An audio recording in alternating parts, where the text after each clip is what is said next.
सरकार ने वैश्विक मंच पर भी पहुंचाने का काम किया है।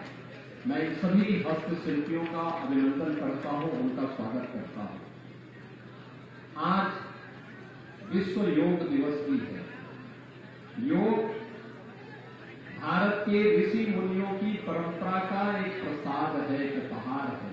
भारत की विरासत हम सबको प्रदान करने का एक अमूल्य धरोहर, और रामपुर की भी अपनी धरोहर रही है। कुछ लोगों ने रामपुर की धरोहर को नष्ट करना अपना जन्मसिद्ध अधिकार समझ लिया था,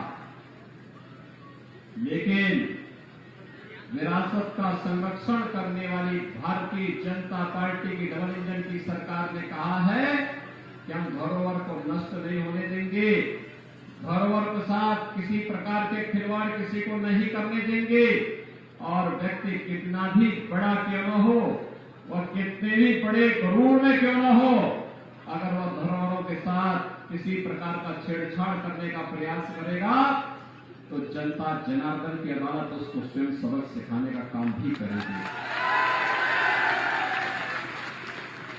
रामपुर की पहचान को कुछ लोगों ने नष्ट और दुरुपयोग करने का प्रयास किया, यही अंतर है। भाइयों बहनों, फर्क साफ है। रामपुर का चाकू जब डबल इंजन की सरकार के हाथ में आता है, यहाँ के गरीबों का संरक्षण करता है, व्यापारियों को सुरक्षा प्रदान करता है। गरीब गरीब होता है, उसकी कोई जाति, उसका कोई मत, उसका कोई संप्रदाय, उसका कोई मजहब नहीं होता है। उस गरीब को हर हाल में न्याय मिलना चाहिए, और भारतीय जनता पार्टी की डबल इंजन की सरकार ने उस गरीब को न्याय दिलाते हुए यहाँ के भू माफियाओं को उनकी किए की सजा दिलाने का काम भी किया था। जो भूमाफिया यहाँ के गरीबों का, यहाँ के दलितों का, यहाँ के कमजोर लोगों का, यहाँ के व्यापारियों का, यहाँ के वाल्मीकि समुदाय की जमीनों पर जबरन कब्जा करके सत्ता की ऐंठन से उन्हें दबाना चाहते थे। जब परिवर्तन हुआ तो उस ऐंठन को तो दूर किया ही गया, लेकिन साथ साथ गरीबों की संपत्ति भी उन्हें वापस करते हुए जिन लोगों ने सत्ता का दुरुपयोग किया था उसकी सजा भी सरकार उनको दी है। और आप इसीलिए मैं आपके पास आया हूं कहने के लिए, रामपुर के चाकू का दुरुपयोग उन्होंने किया था यहां की जमीनों पर कब्जा करने के लिए, गरीबों को उजाड़ने के लिए, गुंडा राज और माफिया राज स्थापित करने के लिए, सरकारी धन का दुरुपयोग करने के लिए।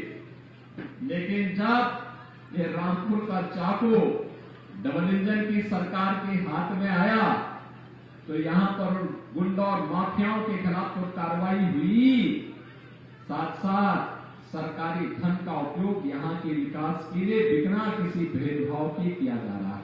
बिना किसी भेदभाव के विकास का पैसा समान रूप से रामपुर के अंदर हर एक जगह उपलब्ध करवाया है। हम लोगों ने पिछले 5 वर्ष के दौरान,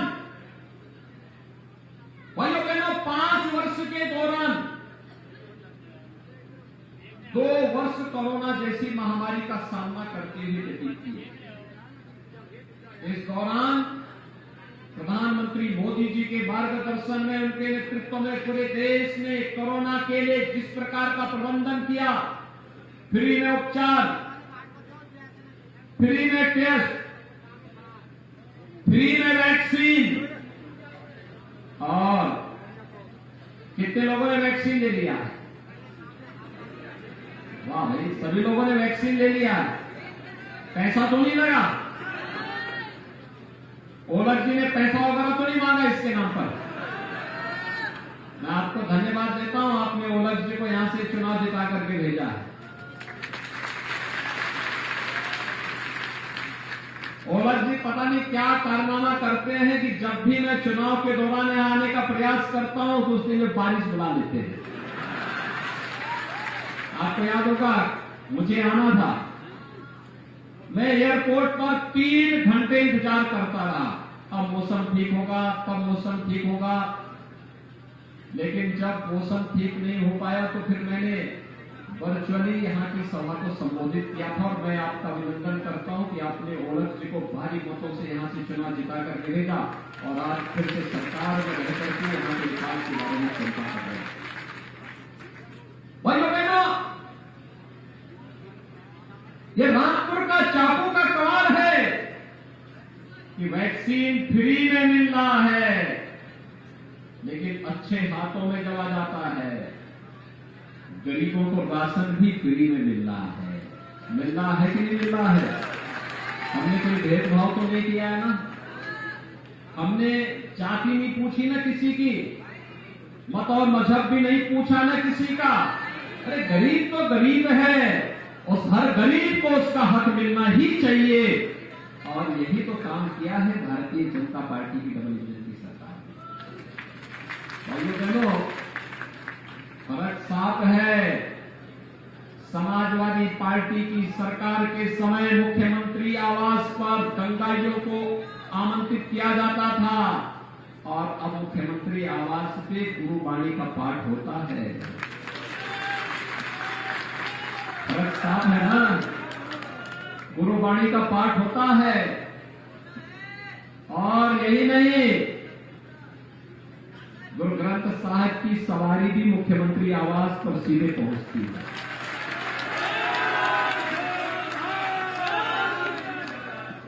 मैं तो अपने आप को सौभाग्यशाली समझा जब मुझे गुरु ग्रंथ साहिब को अपने सिर पे रख करके दरबार में सजाने का सौभाग्य प्राप्त हुआ था। और यही नहीं, गुरु गोविंद सिंह जी महाराज के 4 साहिबजादों के नाम पर बाल दिवस की स्थापना होनी चाहिए। पहला कार्यक्रम उत्तर प्रदेश के मुख्यमंत्री आवास पर हुआ और हम आभारी हैं प्रधानमंत्री मोदी जी के कि साहिबजादों की स्मृति में प्रधानमंत्री जी ने बाल दिवस की घोषणा भी पूरे देश के लिए की है, पूरे देश के लिए की है। पहले मुख्यमंत्री आवास में सपा की सरकार के समय पेशेवर दंगाइयों और अपराधियों को बुलाया जाता था, उन्हें सम्मानित किया जाता था। आज गुरुबाणी का पाठ हो रहा है, मेधावी छात्रों का सम्मान होता है। और यही नहीं, वहां पर गुरु गोविंद सिंह जी महाराज के 4 साहिबजादों की स्मृति में वहां पर बाल दिवस आयोजित करने के कार्यक्रम आयोजित होते हैं। यही फर्क है और इसी फर्क साफ है। यही एहसास कराने के लिए आज हम आपके बीच आए हैं। समाजवादी पार्टी की सरकार में गरीबों को मकान नहीं मिलते थे, आवास नहीं मिलते थे, राशन नहीं मिलता था, विद्युत का कनेक्शन नहीं मिलता था, रसोई गैस का कनेक्शन नहीं मिलता था, गरीबों की जमीनों पर जरूर कब्जा हो जाता था। भाइयों बहनों, आज राशन फ्री, आवास फ्री, विद्युत कनेक्शन फ्री, उज्ज्वला योजना में रसोई गैस का कनेक्शन फ्री और अब तो हम लोग हर घर नल की योजना के साथ भी जुड़ रहे हैं। पता नहीं सरदार बलदेव सिंह ओलख जी क्यों यहां पर संकोच कर रहे थे, लेकिन उनको मालूम होना चाहिए कि उन्हीं की मांग पर बिलासपुर चीनी मिल के आधुनिकीकरण की योजना को भी सरकार ने अपनी स्वीकृति दे दी है और इस बार के बजट में तो धन की व्यवस्था की है हम लोगों ने। उस कार्य को आगे बढ़ाने के लिए धन की व्यवस्था भी की है कि कार्य अब आगे बढ़ना चाहिए। पता नहीं समय के कारण वो नहीं कर पाए या क्यों नहीं कर पाए, लेकिन हम लोग पहले इसकी बजट की व्यवस्था कर रहे हैं। इसलिए मैंने वित्त मंत्री को स्वयं यहां भेजा था। वित्त मंत्री जी स्वयं यहां जाकर के घनश्याम सिंह लोधी जी की सभा का संचालन भी करेंगे और बिलासपुर की, स्वार की और वहां की रामपुर से जुड़ी हुई समस्याओं का समाधान भी निकालेंगे। भाइयों बहनों, हम लोग समस्या नहीं पैदा करते, हम समस्या का समाधान करते हैं। आज वैश्विक मंच पर भारत का सम्मान हो रहा है। जब प्रधानमंत्री मोदी जी ने आज प्रातः 7 बजे मैसूर के ऐतिहासिक राज दरबार से योग दिवस का संबोधन पूरे देश और दुनिया को करना प्रारंभ किया, पूरी दुनिया के 200 से अधिक देश भारत के साथ झूमते हुए दिखाई दिए और भारत फिर से विश्व गुरु के रूप में स्थापित होता हुआ दिखाई दिया है। यह है मोदी जी के नेतृत्व का सम्मान। वैश्विक मंच पर भारत की विरासत को सम्मान मिलना भारत की 135 करोड़ नागरिकों का सम्मान है। लेकिन कुछ लोगों की, यानी जो एक कहावत है ना कि रस्सी पूरी जल जाती है लेकिन ऐंठन नहीं जाती, कुछ लोगों की ऐंठन अभी भी नहीं जा रही है। रस्सी जल गई है लेकिन ऐंठन नहीं जा रही है। लेकिन भाइयों बहनों, हम फिर भी भेदभाव नहीं करेंगे, चिंता मत करिए। हमने कोरोना में सबका उपचार बराबर किया, जो बाहर थे उनको भी फ्री में उपचार और जो जेल में थे उनको भी फ्री में उपचार कराया। अगर फ्री में उपचार नहीं कराते तो बहुत सारे लोग, बहुत सारी स्थितियां हो जाती। फ्री में उपचार किया, अरे कम से कम इसके लिए धन्यवाद तो करते कि फ्री में उपचार कराया। लेकिन भाइयों बहनों, जो लोग भारत माता को सम्मान नहीं दे सकते, जिन लोगों के मन में विकास और राष्ट्र के प्रति कोई अच्छी सोच नहीं, जो लोग गुरु परंपरा को सम्मान नहीं दे सकते, जो भारत की विरासत को आगे बढ़ते हुए नहीं देखना चाहते, वही लोग आज इस प्रकार का आचरण भी कर रहे हैं। यानी ऐसी दिखासा दिखाने का प्रयास कर रहे हैं जैसे कि उनके साथ अन्याय हो। अन्याय तब नहीं हुआ था जब वाल्मीकि समुदाय के लोग उजाड़े जा रहे थे। अन्याय तब नहीं हुआ जब रामपुर राज परिवार के द्वारा, नवाब परिवार के द्वारा बनाई गई विरासत को उजाड़ने का प्रयास हो रहा था। रजा लाइब्रेरी के अस्तित्व को नष्ट करने का प्रयास हो रहा था। अन्याय तब नहीं हुआ जब यहाँ के नागरिकों पर अत्याचार हो रहे थे, यहाँ के बाप व्यापारियों की जमीनों पर कब्जा कराया जा रहा था। अन्याय तब नहीं हो रहा था जब यहां पर शोषण का, माफिया और गुंडों का, पेशेवर गुंडे और अपराधियों को जब प्रश्रय देकर के, बंगालियों को प्रश्रय देकर के सत्ता का संरक्षण दिया जा रहा था। वो अन्याय नहीं था उनके लिए। उनके लिए अन्याय ये है कि अगर किसी पेशेवर, माफिया और गरीबों पर अत्याचार करने वाले के खिलाफ सरकार कार्रवाई करती है तो उन्हें ये अन्याय दिखता है। नजरिया अलग अलग होता है। उन लोगों ने हमेशा शोषण किया है। समाजवादी पार्टी आज भी देश में और प्रदेश में किसी भी घर में आप चले जाइए, किसी भी सभ्य परिवार से आप पूछिए ये कौन है, तो एक छोटे से बच्चे से लेकर के बुजुर्ग तक व्यक्ति बोल देगा कि उसको देख करके वो नाक मुंह सिकोड़ दे देगा, इनसे तो भगवान आता है। भाई, हमारी माताओं ने इस बार विधानसभा के चुनाव में जो अपना आशीर्वाद भारतीय जनता पार्टी को दिया, वो किसी जाति की, किसी मत, किसी मजहब की नहीं, वो सबने दिया, सबने दिया अपना आशीर्वाद। और इसलिए दिया क्योंकि माताओं की रक्षा के लिए सरकार के जो कदम थे, जो ठोस और मजबूत कदम उठाए गए थे, ये मातृशक्ति का सम्मान होना चाहिए। जो कार्रवाई हुई थी उस कार्रवाई को मातृशक्ति ने पूरी मजबूती के साथ आगे बढ़ाने का काम किया। उन्होंने उसको हाथों हाथ लिया और उन्होंने कहा हर हाल में डबल इंजन की सरकार ही प्रदेश में रहनी चाहिए, और उन्होंने भरपूर अपना आशीर्वाद भारतीय जनता पार्टी के प्रत्याशियों को दिया। और आज इसीलिए आज आपके पास आया हूं। उनके सामने महिला सुरक्षा इस समाजवादी पार्टी के एजेंडे में नहीं था। क्या बोलते थे यही लोग जो आज घड़ियाली आंसू बहा रहे हैं? यही लोग क्या कहते थे? महिला सुरक्षा के मुद्दे पर ये लोग माता और बहनों का अपमान करते थे। यही लोग उस समय किस प्रकार की टिप्पणी करते थे? किसी दुराचार्य दुष्कर्मी के लिए किस प्रकार की सहानुभूति भी निकलती थी इनके मुंह से, अरे लड़के हैं गलती कर देते हैं, इनके मुंह से निकलता। लेकिन आज तो ऐसा नहीं है। आज तो अगर गरीब की संपत्ति पर कब्जा करोगे, कमजोरों को तबाह करोगे और बहन बेटियों की इज्जत के साथ खिलवाड़ करोगे तो बच नहीं पाओगे। यूपी की धरती पे फिर कहीं कोई जगह नहीं मिलेगी, ठिकाना नहीं मिलने वाला है। उत्तर प्रदेश की धरती इसको बर्दाश्त नहीं कर पाएगी। उत्तर प्रदेश का नौजवान इसे बर्दाश्त नहीं कर पाएगा। पहले नौकरी निकलती थी, नौकरी के नाम पर पूरा खानदान वसूली के लिए निकल पड़ता था। नौजवान को नौकरी नहीं मिल पाती थी। हमारा सिख नौजवान उसे बाहर जाने के लिए मजबूर होना पड़ता था। आज तो कोई भेदभाव नहीं है, कोई भेदभाव नहीं।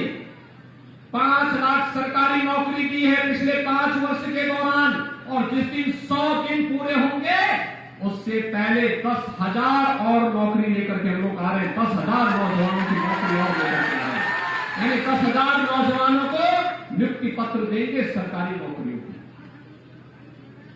विज्ञापन की बात नहीं कर रहा हूं, नियुक्ति पत्र की बात कर रहा हूं। नियुक्ति पत्र सीधे तो पकड़ो, अब जाओ अपनी सर्विस ज्वाइन करो। ये है सरकार की कार्यक्रम। 1,61,00,000 नौजवानों को सबको इस बात के लिए आश्वस्त करता हूं, हर नौजवान के हाथ के कार्य हो, हर परिवार का एक नौजवान रोजगार के साथ जुड़ेगा। उत्तर प्रदेश सरकार ने इस पर कार्य हम परिवार कल्याण का कार्ड तैयार कर रहे हैं। हर परिवार को एक कार्ड देंगे। अगर उस सरकार का कोई व्यक्ति रोजगार में नहीं, नौकरी में नहीं, सरकार उसकी जिम्मेदारी देगी, उसको किसी न किसी रोजगार और नौकरी के साथ जोड़ेगी। इस बड़े कार्यक्रम का कार्यक्रम है, लेकिन विपक्ष कोई अच्छा नहीं है। और इसीलिए आज मैं रामपुर में आया हूं। आपको तय करना है रामपुर के चाकू को किसके हाथ में देना है। रामपुर का चाकू सज्जन लोगों के हाथों में आएगा तो रक्षा करेगा, और दुर्जन लोगों के हाथों में जाएगा तो फिर डकैती डालने का काम करेगा। यही होता था ना, गरीबों की जमीनों पर, वाल्मीकि समुदाय की जमीनों पर, सिखों की जमीनों पर, किसानों की जमीनों पर, यहां के गरीबों की जमीनों पर उस रामपुर में उजाड़े जा रहे थे, गरीब उजाड़े जा रहे थे। गरीब में मुसलमान भी था, दलित भी था, पिछड़ा भी था, सिख भी था, ये सभी लोग उजाड़े जा रहे थे। लेकिन हमारी सरकार आई, हमने कहा नहीं भाई, उजड़ने नहीं देंगे, हम तो बसाने के लिए आए हैं। उजड़ने वाले को जरूर सबक सिखाएंगे, अगर उसने कानून का उल्लंघन किया होगा तो जरूर उसके खिलाफ कानूनी कार्रवाई भी होगी। और आज कानून अपना काम भी कर रहा है। और इसलिए भाइयों बहनों, मैं आप सबसे अपील करने के लिए आया हूं, श्री घनश्याम सिंह लोधी को भारतीय जनता पार्टी ने प्रत्याशी बना करके इस उपचुनाव में आपके पास पहुंचा। श्री घनश्याम सिंह लोधी भारतीय जनता पार्टी में आए हैं, और उन्होंने इस बात को लेकर के आए हैं कि भारतीय जनता पार्टी के संकल्प के अनुरूप एक कार्यकर्ता के रूप में आपके बीच में काम करेंगे, एक सेवक के रूप में काम करेंगे। यहां पे कोई राजा नहीं है, हम सब सेवा के रूप में आपके साथ जुड़े हुए हैं। हमने कोई की अपनी जागीर नहीं मानी है, हम विरासत का सम्मान करेंगे, लेकिन सेवक के रूप में काम भी करेंगे। और सेवक के रूप में कार्य करते हुए हम सब आपके बीच में यहां पर कार्य कर रहे हैं। श्री घनश्याम सिंह लोधी जी को, घनश्याम सिंह लोधी जी को भारतीय जनता पार्टी ने अपना प्रत्याशी बनाकर के आपके बीच भेजा है। भाइयों बहनों, श्री घनश्याम सिंह लोधी जी का नामांकन अंतिम दिन हुआ है और उनको कम समय मिला होगा आने में। 5 विधानसभा क्षेत्र कवर करना है, घर घर गांव गांव जाना कठिन होगा। आप इतनी बड़ी संख्या में, मैं आप सबसे अपील करूंगा, आप सब घनश्याम सिंह लोधी बनकर के घर घर जाकर के